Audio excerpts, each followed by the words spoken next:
Dans cette vidéo, je vais présenter un concept qu'on utilise régulièrement à domicile sans trop s'en rendre compte. Ce concept, c'est la NAT, Network Address Translation, dite avec surcharge.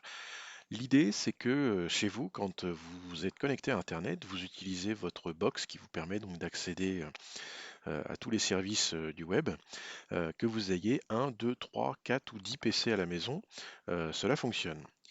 En fait, c'est un peu comme si vos PC, vos équipements étaient raccordés directement par Internet. Sauf que si c'était le cas, ça voudrait dire que chaque équipement dispose d'une adresse IP dite publique sur Internet, et on arriverait très très vite à une saturation, encore une fois, des adresses IPv4 sur le réseau Internet. Pour cela, donc un mécanisme consiste à traduire des adresses IP réseau local vers une ou plusieurs, dans certains cas, adresses IP publiques. Donc, dans cet exemple, j'ai donc le réseau qui m'a servi jusqu'à maintenant, avec les deux VLAN, le VLAN 10 à gauche, le VLAN 20 à droite, le serveur DHCP qui attribue des adresses IP à tous ces équipements, mon routeur qui jusqu'à maintenant n'utilisait qu'une seule interface, et donc la deuxième interface, on va dire que c'est un peu comme une box, elle est raccordée à une prise murale qui, elle, du coup, est raccordée à un fournisseur d'accès Internet. Et nous avons un site internet qui existe également sur la toile qui s'appelle web.com. Le site web est donc dans une PME lointaine, hein, et donc cette PME dispose également d'un routeur qui lui donne l'accès à Internet, un petit peu comme on a avec notre réseau LAN ici. Le fournisseur d'accès Internet dispose d'un routeur, mais qui n'a pas beaucoup de fonctions, d'un serveur DNS, puisque c'est le DNS de l'opérateur. Et donc ce serveur DNS qui a l'adresse IP 10.11.12.14 a été réaffecté via le DHCP à tous mes postes de travail. Donc par exemple, je balaye le PC4, on voit bien le serveur DNS 10.11.12.14 qui a été configuré. Dans l'état actuel des choses, mes réseaux ici ne peuvent pas atteindre le serveur web.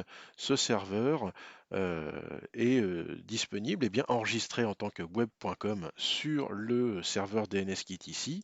Mais pour le moment, si je fais la commande ping web.com, eh bien ça ne répond pas. Pour la bonne et simple raison, c'est que pour faire cette opération, déjà, il faudrait que je puisse atteindre le serveur DNS. Dans l'état actuel des choses, ce n'est pas possible. Alors, la raison, il y en a plusieurs, et je vais les montrer. La première, c'est que mon serveur ici n'a pas de passerelle. C'est l'opérateur Internet, pour l'instant, il n'a pas de passerelle. Et il faut trouver une solution pour que, depuis mon routeur, qui lui a bien accès à celui-ci, hein, on doit pouvoir le faire, ici, je vais pouvoir faire un ping 10.11.12.14. Ça, on voit ici, les 5 points d'exclamation, ça veut dire que la réponse se fait bien. Par contre, depuis mon poste client, si j'essaye de faire un ping, qu'est-ce qu'il me fait? Alors, je vais y arriver. Ping, évidemment, évidemment. Ping 10.11.12.14, ça ne répond pas. Pour cela, pour que ça réponde, il va falloir que je configure mon routeur ici pour que à chaque fois qu'un poste, quel qu'il soit, dans un LAN ou l'autre VLAN, essaye de communiquer vers l'extérieur, que son adresse IP dite privée, donc en 192, 168, 10 ou en 172, 16, puisse communiquer avec le monde extérieur, mais uniquement via une seule adresse IP. Donc en fin de compte, comme lui, depuis son interface là, il peut communiquer en direct avec le serveur DNS, et également avec ce routeur-là, hein, ils sont tous quelque part, on pourrait me faire ça comme ça, sur le commutateur. Tout le monde, ce poste-là, ce serveur-là, le routeur, ce routeur-là et ce routeur-là communiquent par le biais de ce réseau fourni par le fournisseur d'accès Internet. Sauf que comme ces équipements n'ont pas de passerelle, aucun d'entre eux n'a une passerelle, il n'est pour le moment pas possible à ce dernier de pouvoir communiquer, enfin aux postes qui sont là, de pouvoir communiquer avec l'ensemble du réseau. Donc il faut que je mette en œuvre un mécanisme de traduction d'adresse. Donc, sur mon routeur, je vais d'abord définir des choses assez simplistes, à savoir quelles sont les interfaces dites internes et externes pour mon mécanisme de traduction d'adresse. Je vais afficher la configuration de mon routeur. J'ai donc toujours sur mon routeur des sous-interfaces pour des VLAN, donc le VLAN 10 et le VLAN 20. Ces VLAN correspondent bien au réseau interne de mon entreprise. L'interface Gigabit Ethernet 01 est en DHCP, c'est celle qui est ici. Donc celle-ci, c'est celle qui est la plus près, la plus exposée au réseau Internet. Donc on peut dire que c'est l'interface dite externe. Donc ça, c'est la première chose à définir. Je vais rentrer dans chacune de mes interfaces dont je viens de parler. Configure terminal, interface G0/0.10, donc qui correspond à mon interface interne VLAN 10. Et ici, je vais dire que cette interface correspond à la partie interne pour le mécanisme de NAT. Donc IP, NAT, inside. Hein, c'est pas très parlant, mais c'est comme ça. Donc en fait, la sous-interface virtuelle G0/0.10, donc qui correspond au VLAN 10, je la déclare comme étant en interne pour mon mécanisme de NAT. Je vais faire exactement la même chose pour l'interface Gigabit Ethernet 0/0.20, INT G0/0.20 et IP NAT inside. Voilà, mes deux interfaces internes virtuelles sont déclarées comme étant euh, des parties inside, donc internes de ma NAT. Maintenant, j'ai besoin de déclarer la partie externe de ma NAT.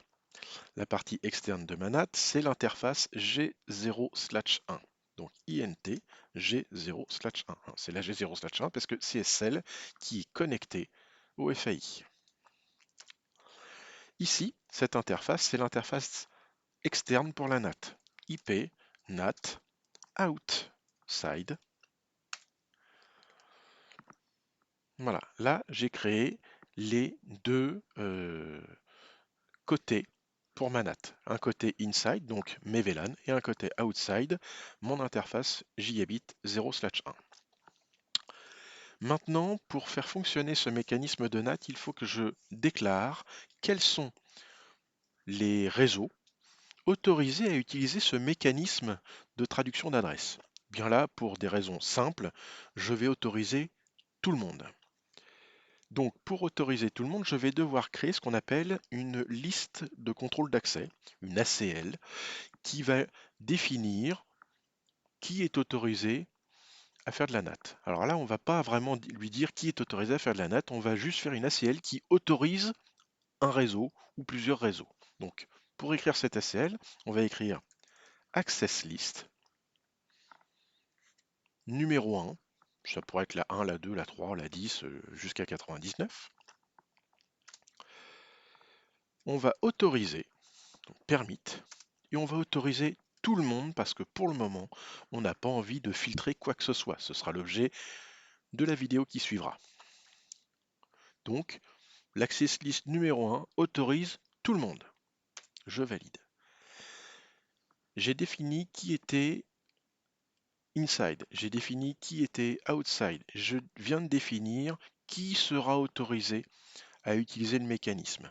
Et là, en fait, maintenant, je vais écrire une, une ligne de commande qui va activer le mécanisme complet de NAT tout en surchargeant l'interface ici. Alors on la surcharge, pourquoi? Parce qu'à une interface va correspondre plusieurs IP.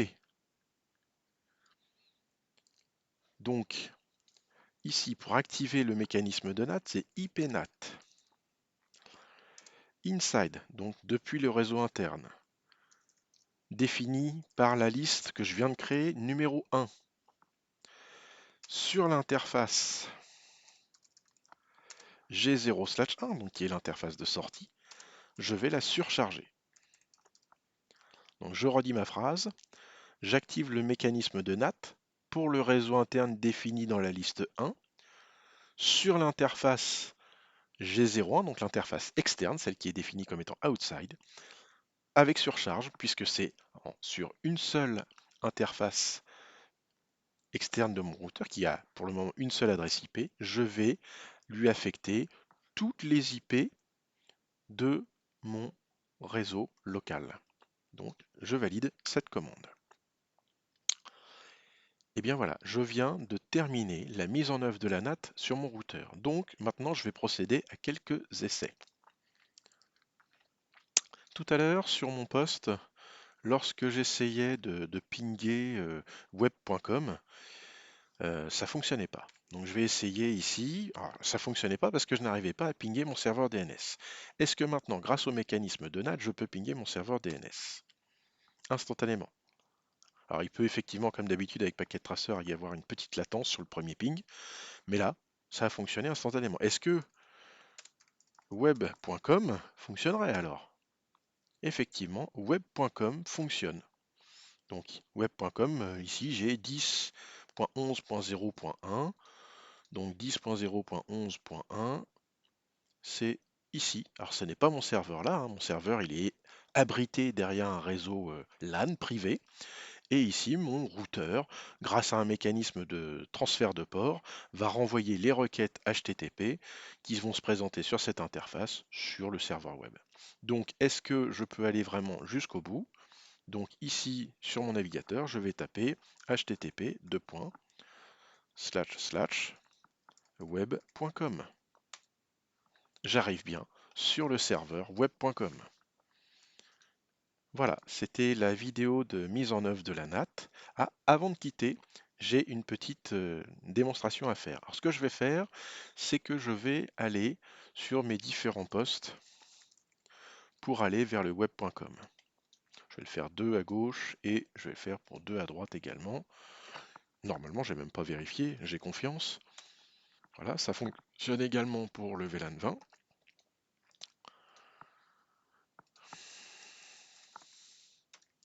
Voilà, tous mes postes accèdent bien à Internet. Je vais retourner sur mon routeur. Je vais en profiter, je vais sauvegarder ma configuration. Et ici, je vais faire un SH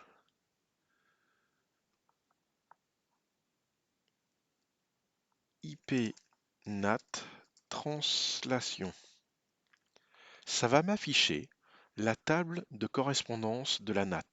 Alors, voilà, on va écarter un peu parce que c'est un peu plus parlant si on écarte un peu la fenêtre. Alors, c'est la NAT selon Cisco, hein. C'est un petit peu particulier. Alors, ce qui se passe, par exemple, lorsque le PC ayant l'adresse IP 192.168.10.100 a voulu se connecter, d'abord il s'est connecté au serveur DNS, puisque là on voit bien une requête sur le port 53 qui correspond au port DNS, mais il s'est d'abord connecté avec un port généré aléatoirement, donc le 10261. Après j'ai le 10.103 qui m'a fait la même chose sur le port 10251. 10261 encore pour le 103. Donc en fait, ce qui se passe, c'est que les machines sources génèrent en fait leur requête avec un port source généré aléatoirement. Ce port source, il est enregistré dans le routeur NAT et ça va permettre au routeur NAT de pouvoir apporter la réponse en retour. C'est-à-dire qu'en fait, il va savoir qui est l'émetteur de telle ou telle requête et du coup, il va pouvoir, lorsqu'il aura l'information qui a été demandée par un des clients, il va pouvoir la renvoyer en fonction de cette correspondance dans la table NAT. Une table NAT, c'est une sorte de fichier Excel permanent qui vit au quotidien en permanence sur un routeur. Alors là, j'ai dit une bêtise, j'ai dit 10 261. Non, alors c'est vrai qu'avec les ports, c'est pas évident, c'est 1026. Et l'idée, c'est d'aller sur le 10, 11, 12, 14 sur le port 53. Voilà. Donc en fin de compte, hein, on voit bien le mécanisme de NAT, on le voit un petit peu mieux ici. Donc dans un premier temps, j'ai toutes mes demandes qui ont été faites pour faire du DNS, et après, mes postes ont atteint sur le port 80 le 10.11.01, qui est donc le routeur qui permet derrière d'accéder au serveur web. Voilà, donc cette notion d'affichage de la table NAT sur un routeur permet de vérifier le bon fonctionnement de ce mécanisme sur un routeur.